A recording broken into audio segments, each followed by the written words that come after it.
ನವಗ್ರಹಗಳು ಮತ್ತು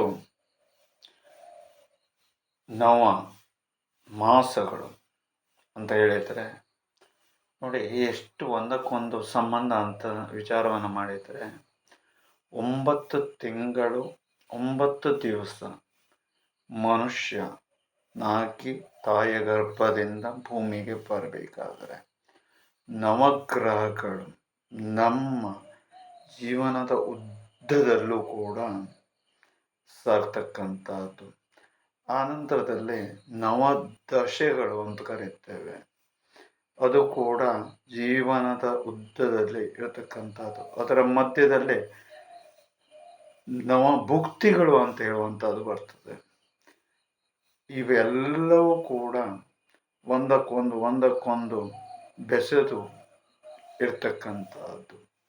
ಹಾಗಾಗಿ ಮನುಷ್ಯನಲ್ಲಿ ಜೀವನದಲ್ಲಿ ನವಗ್ರಹಗಳು ಹುಟ್ಟಿನಿಂದಲೇ ಪ್ರಾರಂಭವಾಗಿ ಸಾಯುವಲ್ಲಿಯ ತನಕಲೂ ಕೂಡ ಬೆನ್ನಿಗೆ ಸಂಚರಿಸಿ ಅವನ ಏಳು ಬೀಳುಗಳಲ್ಲಿ ಇರ್ತಕ್ಕಂಥದ್ದು. ಅನಂತರದಲ್ಲಿ ಭೂಮಿಗೆ ಬಂದ ಸಮಯದಿಂದ ರೋಗ ರುಜಿನ ಬಾಧನೆ ಇವೆಲ್ಲವನ್ನೂ ಕೂಡ ತೆಗೆದುಕೊಂಡೇ ಬರ್ತಕ್ಕಂಥದ್ದು. ಹಾಗಾಗಿ ಅವು ಎಲ್ಲವಕ್ಕೂ ಕೂಡ ಪರಿಹಾರ ನವಗ್ರಹ ಪೂರ್ವಕವಾಗಿಯೂ ನವಗ್ರಹದಿಂದಾಗಿಯೂ ನವಗ್ರಹ ದೇವತೆಗಳಿಂದಾಗಿಯೂ ಗರ್ಭ ಚಿಕಿತ್ಸೆಯಿಂದ ತಕ್ಷಣ ನಾವು ಫಲವನ್ನು ಪಡೆಯಲಿಕ್ಕೆ ಸಾಧ್ಯ.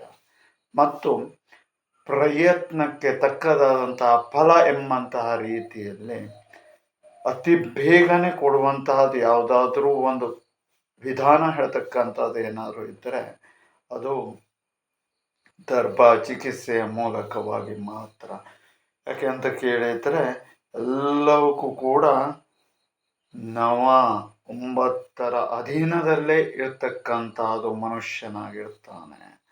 ಹಾಗಾಗಿ ಆತ ಬರುವಾಗಲೇ ರೋಗ ರುಜಿನ ಬಾಧೆಯನ್ನು ಹೊತ್ಕೊಂಡು ಬಂದಿರ್ತಾನೆ.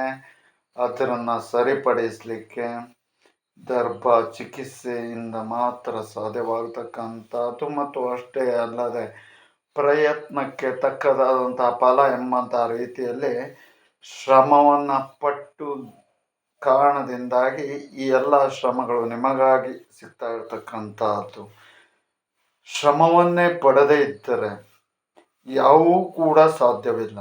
ಮತ್ತು ಅಷ್ಟೇ ಅಲ್ಲದೆ ಭಯ ಹೇಳ್ತಕ್ಕಂಥದ್ದು ಪ್ರತಿಯೊಂದರಲ್ಲೂ ಕೂಡ ಇರತಕ್ಕಂಥದ್ದು. ಹೆಜ್ಜೆಯಲ್ಲೂ ಕೂಡ ನಾವು ಮೃತ್ಯುವಿನ ಸಂಗಡದಲ್ಲೇ ಹೋರಾಟವನ್ನು ಮಾಡ್ಕೊಂಡು ಹೋಗ್ತೇವೆ. ಭಯ ಇದ್ದೇ ಇರುತ್ತೆ. ಆದರೆ ಆ ಭಯವನ್ನು ಎದುರಿಸಿ ನಿಂತಾಗ ಮಾತ್ರ ಈ ರೀತಿಯಾದಂಥ ಒಂದು ಯಶಸ್ಸನ್ನು ನಾವು ಕಾಣಲಿಕ್ಕೆ ಸಾಧ್ಯತೆ ಉಂಟು. ಹಾಗಾಗಿ ಭಯ ಮೋಹ ಇತ್ಯಾದಿಯಾದಂಥದ್ದನ್ನು ಬಿಟ್ಟು ನಾವು ಬಂದಿದ್ದೆಲ್ಲ ಬರಲಿ, ಭಗವಂತನ ದಯ ಒಂದು ಇರಲಿ ಅಂತ ಹೇಳುವುದಾಗಿ ಸಂಕಲ್ಪವನ್ನು ತೆಗೆದುಕೊಂಡು ಯಾವ ರೀತಿಯಾದಂತಹ ಕಷ್ಟವೇ ಬಂದರೂ ಕೂಡ ಎದುರಿಸೋಣ, ಜಯವನ್ನು ಸಾಧಿಸೋಣ.